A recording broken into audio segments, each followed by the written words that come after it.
daughter was privileged. In kindergarten, I would pick her up on her pony. A beautiful girl, but look at her now. Pregnant with a guy that's been in prison 8 times. I've taken care of her when her mom's living up in her fancy mansion. I have been living in a tent. Then you've got the motel room. Equipped with a giant cockroach swarm. Knowing you're pregnant, you've been drinking. Were you drunk there? Oh, yeah. Thank you very much. Well, Diane says her daughter Kelly had everything growing up. A big house in a gated community, a horse, and a pony that took her to kindergarten. She was enrolled in private schools, summer camp, art lessons, even modeling school. Anything Kelly wanted, Kelly got. Her father, Bruce, was a successful Harvard-educated plastic surgeon, and her mother, Diane, was a surgical nurse. But Kelly, now 26, is completely off the rails. She's homeless, an alcoholic, and living on the streets with her ex-con boyfriend, Robert. Now, to make matters worse, she's 3 months pregnant. Pregnant with his baby, and Diane is terrified she's going to get a call that her beautiful, intelligent daughter is dead. Take a look. My daughter went from this beautiful girl, intelligent, artistic, to a person living on the streets. She's pregnant, still drinking. She's lost everything. Kelly had an idyllic childhood. It was better than Leave It to Beaver. There were barbecues in the summer, jewelry classes. She went to horse camp. In kindergarten, I would pick her up on her pony, and her pony would see her in the kindergarten yard and whinny to her. But she completely changed. Kelly started drinking at 18. At night, she managed to get a hold of vodka. She stopped going to school, and then she moved into her father's house. She started drinking all day and all night, out of control. I went to try and bring her home. I found her sleeping on cement, wearing unwashed, filthy clothes. Her shoes didn't fit her, and she had blisters and sores. I didn't even recognize her. It was a shock. I only recognized her voice. It was very sad. Diane says she has only met Kelly's boyfriend one time, but she knew instantly that he was bad news. Take a look. Kelly's boyfriend is a violent, disgusting loser. He's a felon. I hate him. I hate Robert. I feel Kelly's mom is a big problem between us. Kelly has lost her ID, so Robert is buying her alcohol. And then he gets to call the police and say, oh, she's drinking, take her to jail. Since Kelly's been with Robert, she has been in jail 3 times in 3 months. He has threatened me. He has called me a whore. He has beat up my daughter. They were living in a tent, and he beat her up that night, New Year's Eve. The next morning, she came over, and there were huge bruises from her cheek to her chin on both sides of her face. Her lip was cracked, and they made up a bogus story. She tells me later that it was actually Robert who beat her up. I'm afraid he might even kill her. But Kelly says her mom is too judgmental and is the one who drives her to drink, not Robert. In fact, Diane is pressuring her to leave Robert and to abort their baby. Where I am right now is not where I imagined I would be. My mom was wonderful. My dad was a plastic surgeon. At some point, my dad being a doctor, he did start prescribing himself his own pills. My father's addiction to alcohol and pills caused the downfall to my parents' relationship. After my parents got a divorce when I was around 10 or 11, everything started to change. I got very depressed, became truant, wanting to stay home, stay in bed. By the time I was 18, I started drinking. There were many days where I was drunk the entire day. Eventually, I dropped out of school. I ended up feeling lost, without anything, without a job. There were some weeks where I don't remember exactly what happened because the alcohol that I consumed Then in October of 2015, my mother found me. At the time, I was living on a hill in a tarped off area. When I saw my mother, I felt like she started emotionally attacking me, like she was judging me hypocritically. I stay with Robert because I love him for all the times that he's been there for me. This is the tent we lived in for a while. It's the best place I could go for myself and for her. Plus, he's the father of my child. I would rather be homeless than live with my mother and do things her way. Okay. You two have not seen each other in how long? New Year's. Okay. Right now, you're living where? Right now, we have an apartment. Is it an apartment or a motel room? It's a motel room that we rent out month to month. You were living in a tent, Yes. and then you got the motel room. Okay, and you're 3 months pregnant now. Correct. You have a problem with alcohol, right? Yes. Are you an alcoholic? I would say so. Okay, and how much were you drinking before you were pregnant?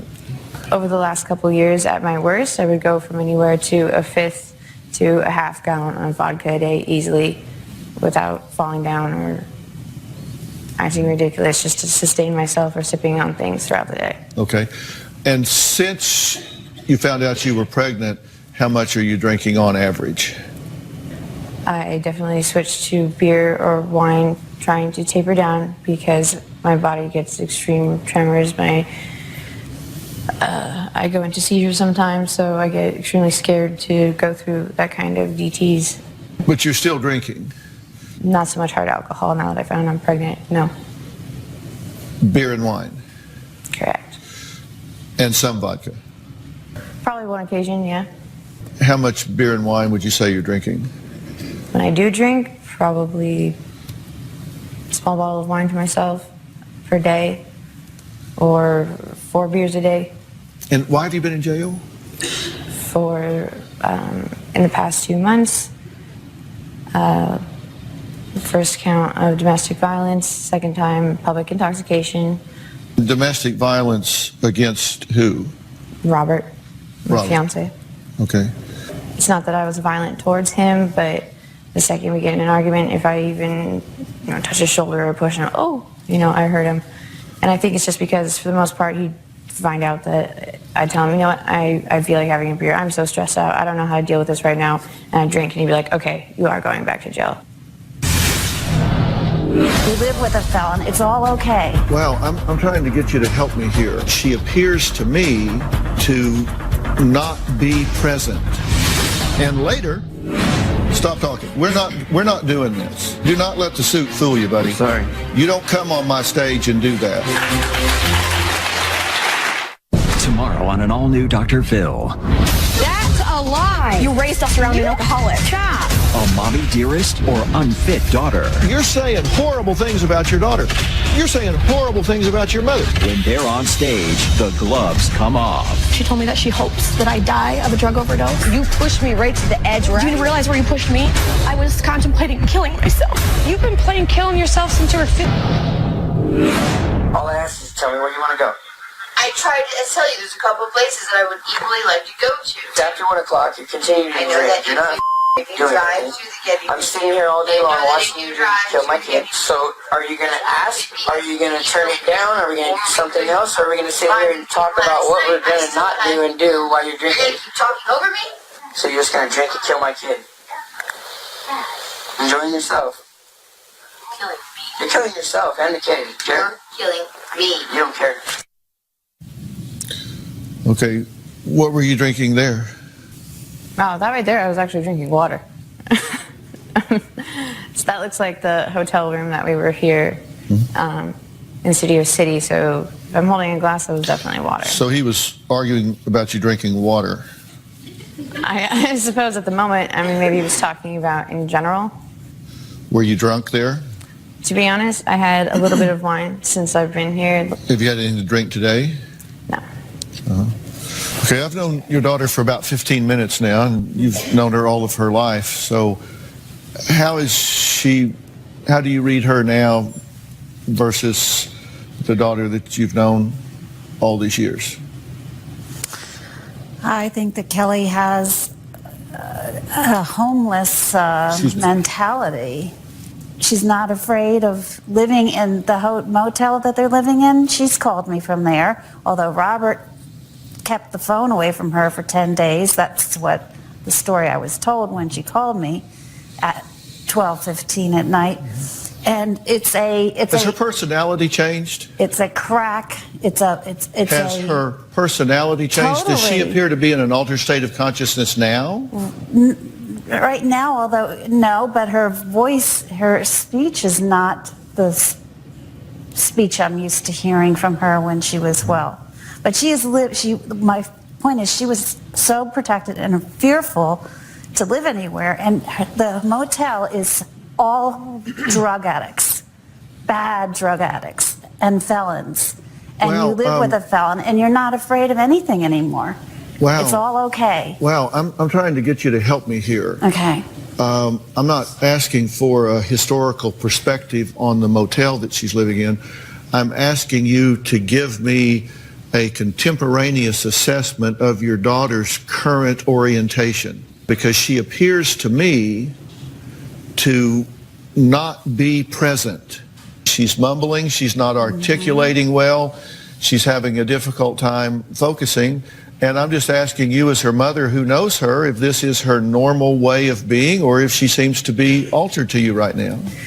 She has seen... We're talking about you like you're not here, but I'm just telling you, I mean, that's what I do. I assess people, and my assessment of you right now is that you're not 100% alert and focused. To be honest, doctor, I haven't slept well in the past couple of days. I just got out of jail after 10 days. And some of this, it seems to me a little bit over-dramatized, because when I say I'd rather live in a tent, or I have been living in a tent before living in this motel, it's that Eureka has such a bad problem with drug addicts and people who are, to sum it up, scumbags in some way. People that affect me and Robert badly. So we'd rather go and leave and go hike up into the mountains and live there. So this is actually a better retreat than trying to make it in the city. I am scared of where I'm living, but right now that's the only place we can afford to live. And I demanded that we do leave the tent. It's not what I want. And I am scared. I am fearful. We're going to take a break, and when we come back, I'm going to put all of this in very clear focus for you. And you say this seems a little over-dramatized.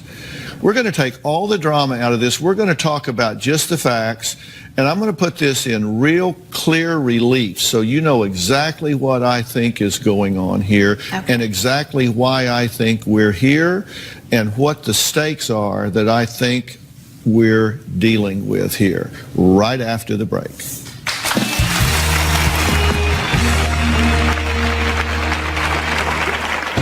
This here is the last place that we camp before we end up going back into town and getting into the city. Right now we're at the motel I'm renting at. The place is not healthy. Black mold all over. This room came equipped with a giant cockroach swat. I go to the chip factory and get in their trash can, and it's a homeless person's dream come true. Has it ever occurred to you that your parents might have thought you actually did murder your sister, JonBenet, and never ask you because they didn't want to know? JonBenet Ramsey's skull was fractured on the right side of her head. Did you hit your sister over the head with a baseball bat or a flashlight? Had you ever violently attacked her before? JonBenet Ramsey was sexually assaulted rather brutally on the night of the murder. Did you ever sexually abuse JonBenet?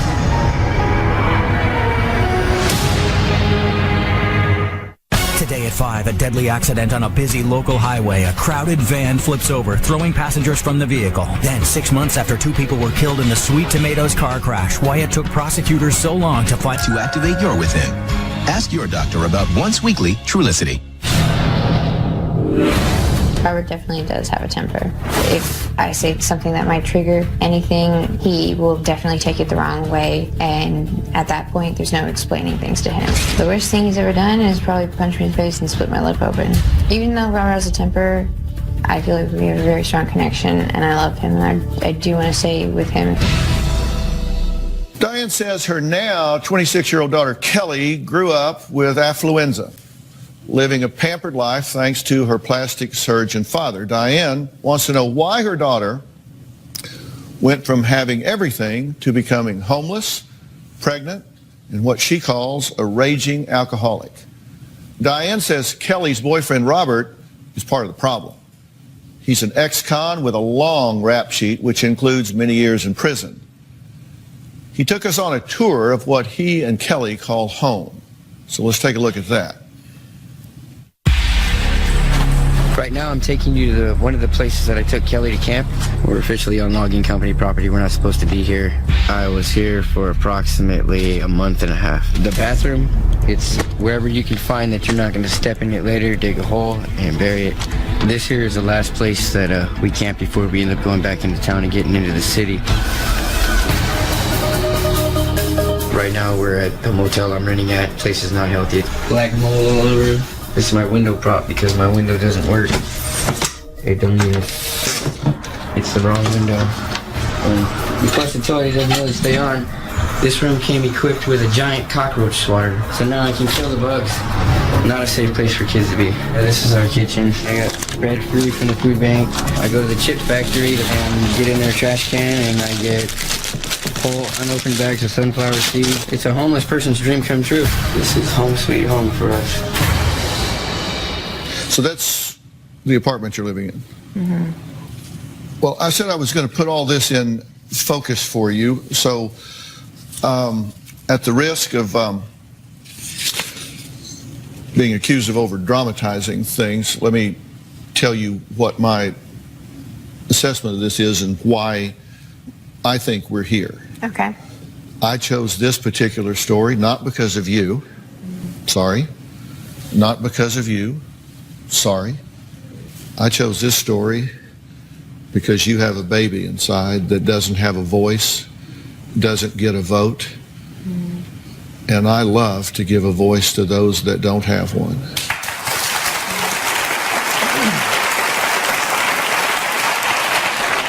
And I say, okay, I've got a young mother here, and she's pregnant, but yet she's still drinking.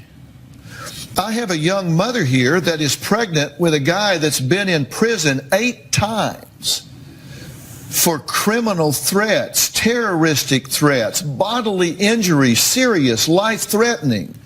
He's punched her in the face. He's split her lip. He's threatening her. He's put her in jail 3 times. He's got her living in a tent. He's got her living out in the woods. He's got her living in a cockroach-infested room. He's buying her alcohol and criticizing her. Mm-hmm.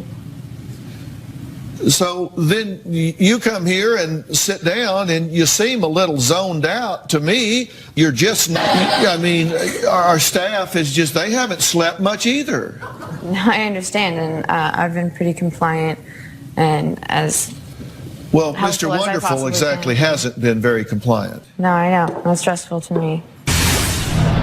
I'm sorry, I didn't mean to insult you by saying that. I was just scared to get off my TV thinking. It just shows me the ignorance of whoever you're talking to. We're identical twins. We're both anorexic and bulimic. You get out here and you say, we want money for all of this. I told the producers to send you home. I can't help your girls if you get in the way. The best gift you can give your daughters is get them the hell out of her house. You're encouraging your kids to run away? No, you guys didn't play the evidence. That's bull. Put the damn thing up. I'm calling bull on your bull. My daughter is out of control. 13 years old, extremely provocative. Danielle vanished with the keys to my crew member's car. If you had a knife, would you want me to stab you? You're such a actress. Hey, watch your mouth. She's 74 years old. I don't care if she was 90. Missing for 6 years. Kyron's stepmother was the last known person to see the second grader. I believe that Terry Horman knows where Kyron is. Now, you lied to the media. Yes, because I was told to. The exclusive interview. Tell me why it's taken this long for you to speak out about this.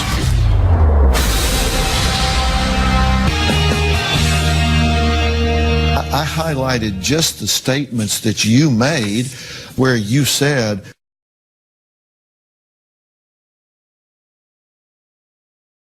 of me getting help. But you know what? You're not just doing this for you anymore. At some point, you've got to decide this isn't a battle of wills. If I didn't agree with you, I wouldn't be here. And that's exactly why I am here. This is my first priority, and I can't help myself, my baby, or myself, or anyone who's in my life until I can get the help for myself. And I know my mom comes from a place of good intentions. It's just sometimes, like you said in my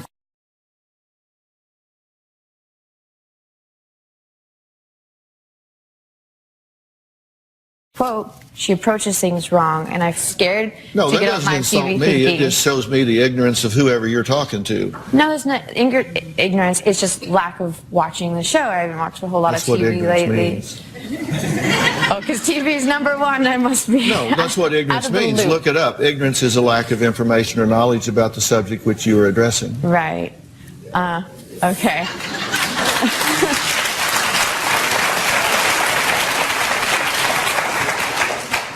Well, I don't like to be ignorant. It did take 6 months or so for me to come around and say, are you sure that they want to help me? Are you sure this is not just about, having people be a cash cow for their problems? It's hard for me to trust and believe, and I guess those are issues that I have. So now that and you're here, understand. what do you think? What I think is that I'm hoping for a good outcome, that I'm here because I want my child to be born into a healthy environment. Hopefully. Well, you got to make a decision you can whether help you're in the us right out. place or not. I mean, you can question all this because it came from her. You got to make up your own decisions. I mean, like a cash cow for people's problems. I don't know. Do I look like I need the money?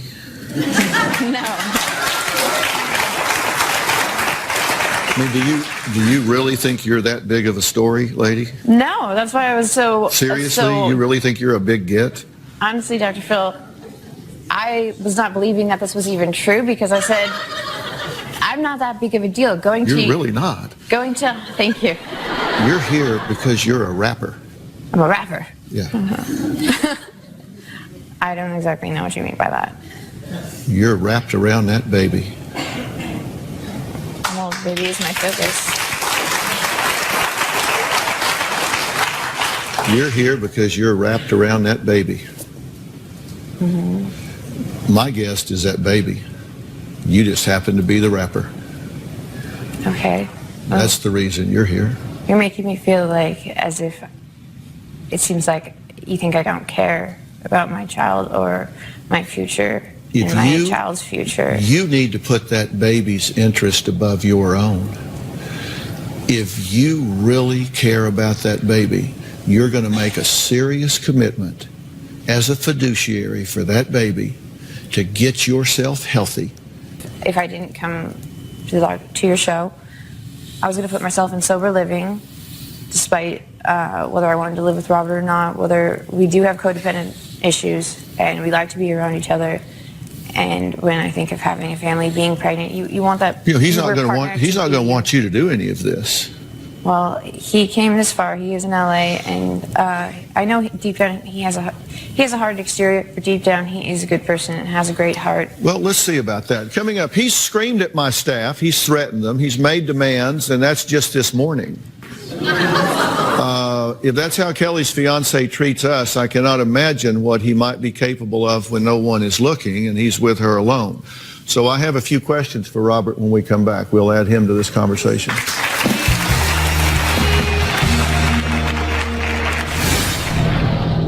I don't punch her in her face like that. Well, she says you do. She punched me first multiple times. After the second time it happened, I smacked her a few times, yeah. But I don't want to hurt her.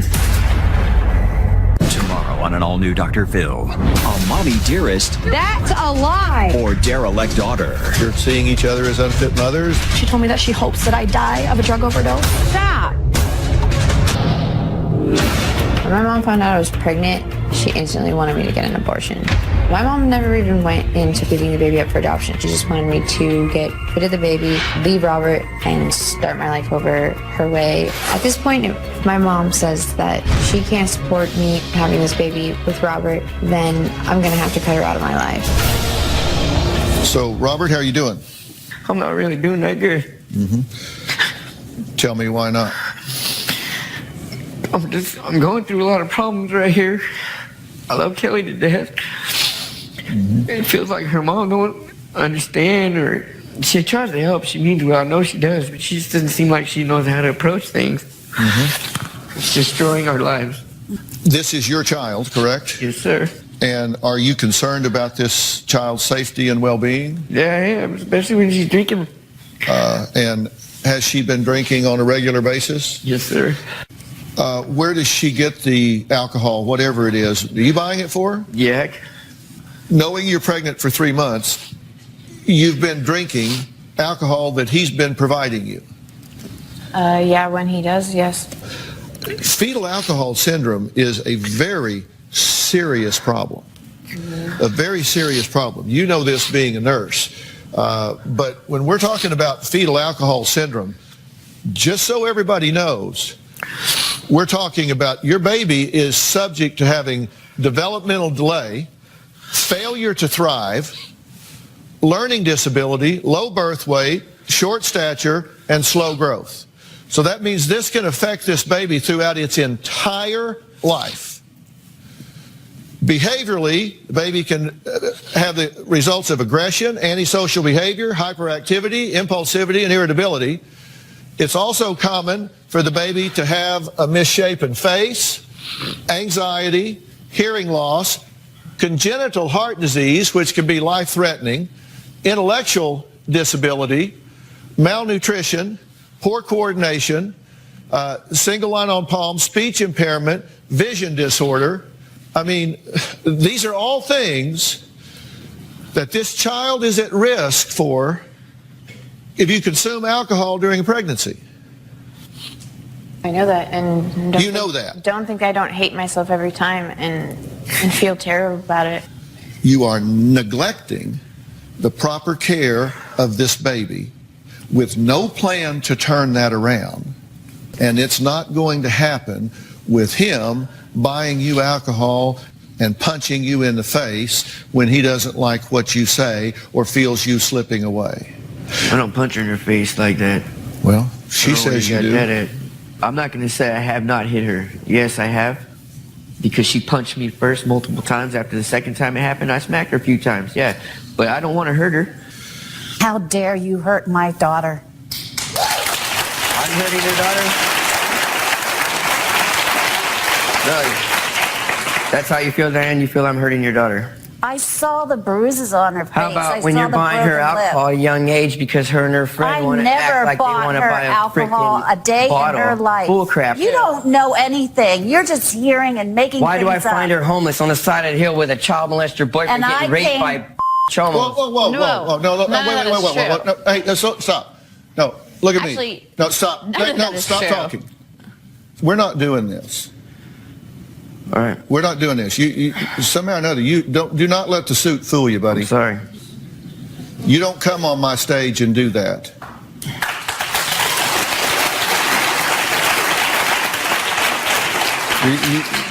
That does not happen here. Sorry. You have disrespected my staff. I have a female staff member that you have demeaned. You have cussed her. At the airport, you called her a fat lesbian, the worst word that you can call a woman, and made a scene. Did she tell you that she put her fingers in my old lady's food? One of my staff, you've called him the N-word. You have insulted everybody here when all in the world we're doing is trying to provide help and support for the woman you say you love and the child that is yours. What you guys don't see is that I'm the one that's been holding this relationship together since we've been together. I'm the one that's been taking care of her when her mom's living it up in her fancy mansion. We're going to talk about what the plan is for this baby right after the break.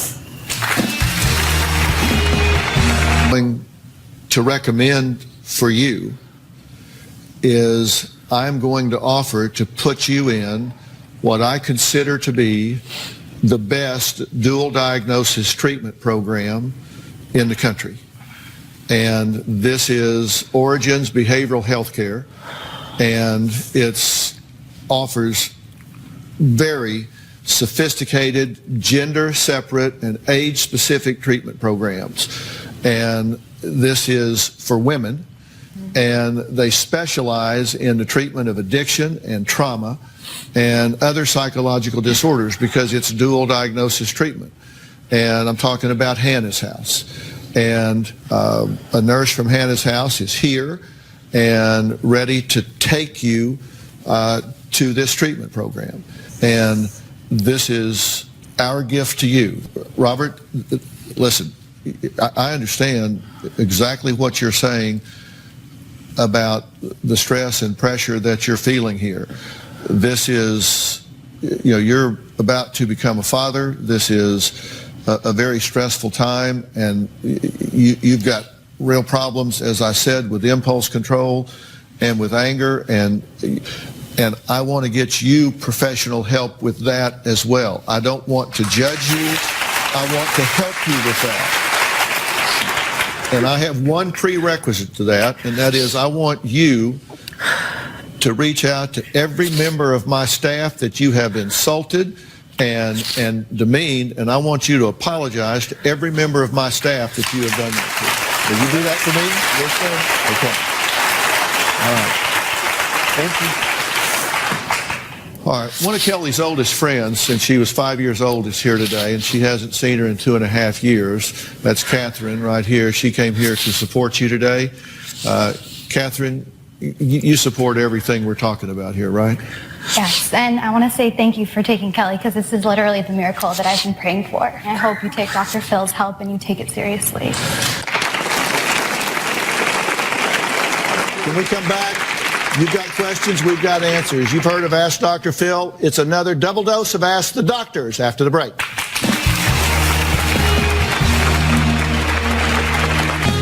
Want to know what's coming up on Dr. Phil? Visit our website and subscribe to our email newsletter. You'll get weekly updates, life strategies, and exclusive video that you won't find anywhere else. Plus, on drphil.com, you can see sneak previews of upcoming shows. Log on today. How you handle yourself in an emergency can make a big difference in the outcome. First, you need to be calm, then you need to be armed with information. So to answer some of your burning health questions today, let's have another double dose of Ask the Doctors with the help of Pfizer's Chief Medical Officer, Dr. Frieda Lewis Hall. Welcome. Thank you. Our first question is from Stacy in the audience. So Stacy, what's your question? My husband and I are trying to lead a healthy lifestyle, but I am concerned about the signs of a heart attack, just in case one ever happens to one of us. Can you tell me what to watch for? Absolutely. Each year, 735,000 Americans have a heart attack. You want to know what to look for. Wait a minute, what? How many people? 735,000 Americans. Have actual heart attacks? Have heart attacks. Okay, all right, go ahead. What is a heart attack? It's when one of the arteries to the heart is blocked, and that leaves the muscles of the heart starved for oxygen. And that's why you see the symptoms that you do. But men and women can have different symptoms or signs of a heart attack. So how are they different? We think it may be linked to differences in hormones or physiology. So both men and women can experience what we call classic symptoms of a heart attack. That's that squeezing chest pain or pressure in your chest, radiation out to the shoulder, up to the neck, down an arm, shortness of breath, sweating, dizziness, nausea, heartburn. Women may experience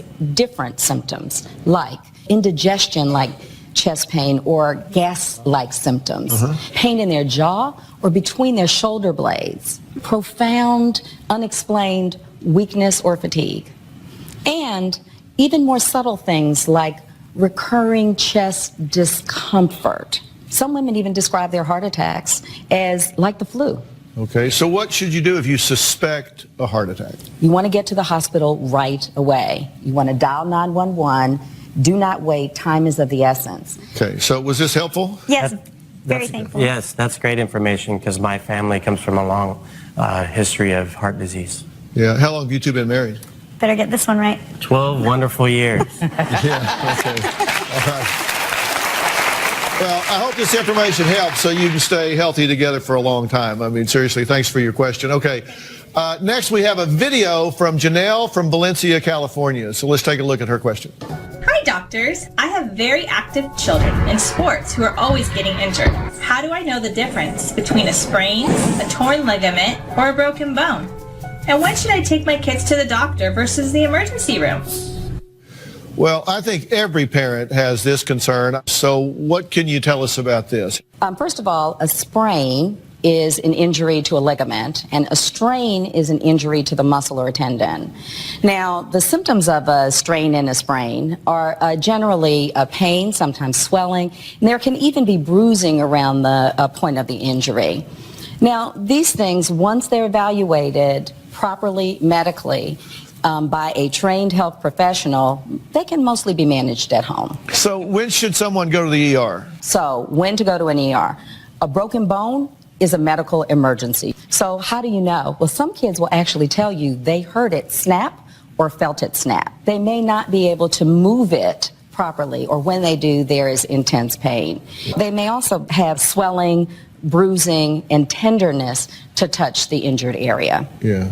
If a child has a head, a neck, or a back injury, that is really a critical thing to take care of. Right. Try not to move them and dial 911 right away. I think a really important thing, too, for parents is to understand that you are setting a tone. If you'll stay calm, you're going to make that doctor's job a whole lot easier when you get to the ER, right? And to collect information so that you know, this is what happened, this is what it looked like, these are the symptoms they had. So thanks for your question, Janelle. All right, next we have an email from Bethany in Mount Carmel, Illinois. She writes, "Hi, doctors. I was cleaning out my medicine cabinet and found some bottles that are expired by just a month. Is it okay to still use them? If not, what's the best way to get rid of expired meds?